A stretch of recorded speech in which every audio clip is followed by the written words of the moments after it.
they define self-respect as the small commitments you can keep to yourself every single day.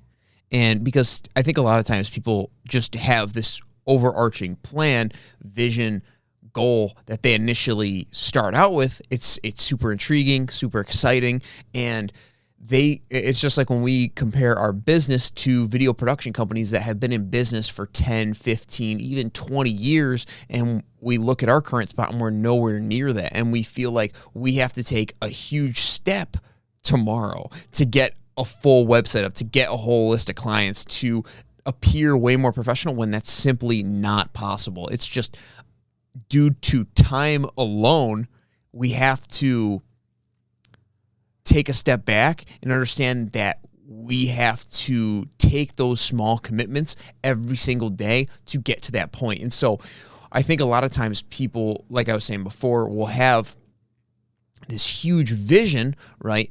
But they're not able to keep those commitments with themselves every single day because they don't have the self-respect and the ability to follow rules that they put in place themselves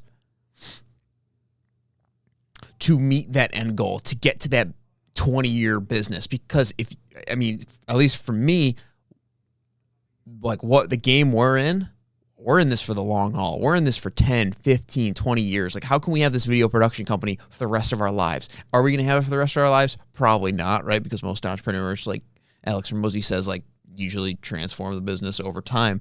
But I think when you start to set those standards, when you start to make those small commitments and you're able to do that on a regular basis, and you're able to have the willpower to understand that it's not going to happen overnight and that it requires consistent baby steps over an extended period of time, you can, not only will it get you to that place where you want to be, but at the end of the day, you're going to, through that consistent effort, see the great thing that you've been able to build. And it's funny because you're not even chasing that thing you're trying to build. You're chasing the feeling that you think that thing will give you. And I think a lot of times people fall into the trap of not understanding that they can feel that feeling right now, that they can choose that feeling, that they can choose to feel like they're making progress. They can choose to feel like they're taking steps in the wrong direction. They can also choose to feel completely anxious about the next step that they're going to take with their business, and understand that, like, oh my God, I can't believe I'm going to be NBC Sports tomorrow. Like, that's just not going to happen. And if you choose to feel that way, you'll enjoy the process way more.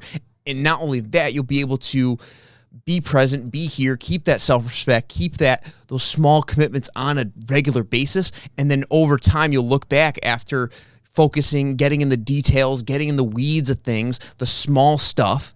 And over time, you'll be able to look back on what you've built over such an extended period of time because you weren't giving up and you kept going and you didn't fall to that immediate vision that you thought was impossible to develop, but instead you built towards it over months as opposed to minutes or days, and it's obviously not even possibly the case. So I really just think at the end of the day, it's when you have that self-respect, when you have that true understanding that you're chasing the feeling and not necessarily that vision that you have that you think you have in that moment, you can really not only live a happy life, but you can really build something amazing over time.